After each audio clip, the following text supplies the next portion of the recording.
So, Disney. To quote Uncle Charlemagne, you need to come to the front of the congregation to explain this, because from what everyone with 2 cents is seeing, you just fired a man for an incident that resulted in him breaking up with his girlfriend. Let's unpack this. Assault in the 3rd degree is a Class A misdemeanor. It applies to perpetrators who have caused physical harm to another person due to either 1. Intent to cause physical harm, 2. Recklessly causing physical harm, or 3. Causing physical harm due to criminal negligence.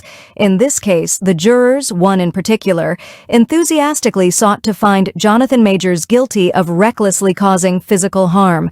Mind you, they found him guilty of taking back his cell phone after Grace Jabari snatched it from him in the SUV, which is a natural reaction to someone taking your property from you. They felt that in the process of wresting his phone away from her, he caused the injury to her finger.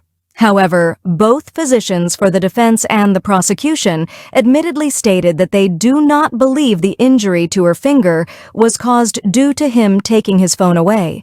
And that's on top of the video where she is seen talking to strangers on the street, where she ties her hair with the same hand, and partying in the nightclub using the same hand that was supposed to be injured throughout the night.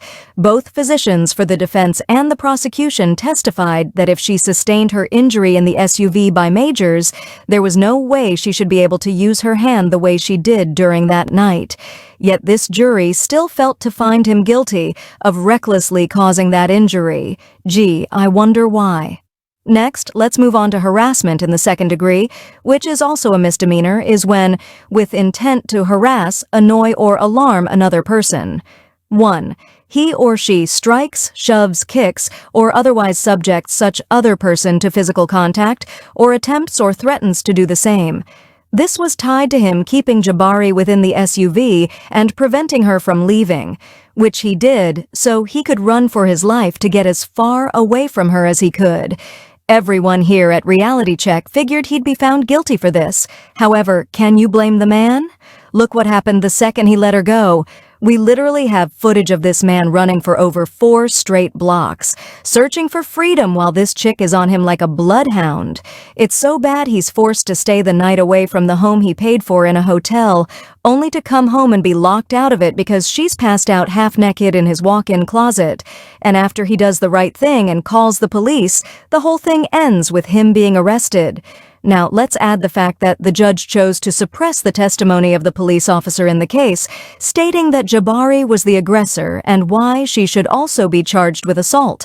Let's add the fact that the judge chose not to play the audio from the body cams of the police officers on the scene tending to Jabari, whom Jonathan Majors called. Let's also add that both former and some current district attorneys who were interviewed stated that it makes no sense for this case to make it to trial, and that this was clearly a political hit piece done by the office of Alvin Braggs at the expense of Jonathan Majors. Kind of like what DeSantis is doing to you down in Florida. Gee, I wonder what that feels like. But instead of learning to walk, talk, and chew gum at the same time, Disney, you once again pull the same shit you did with Johnny Depp. What I find fucking infuriating about this case is the blatant insult to my intelligence. This was not years and years of alleged abuse. This was a fucking breakup gone bad. And now everyone can see Disney when it comes to male actors, who also contribute to making you millions, if not billions of dollars. You ain't got no fucking loyalty.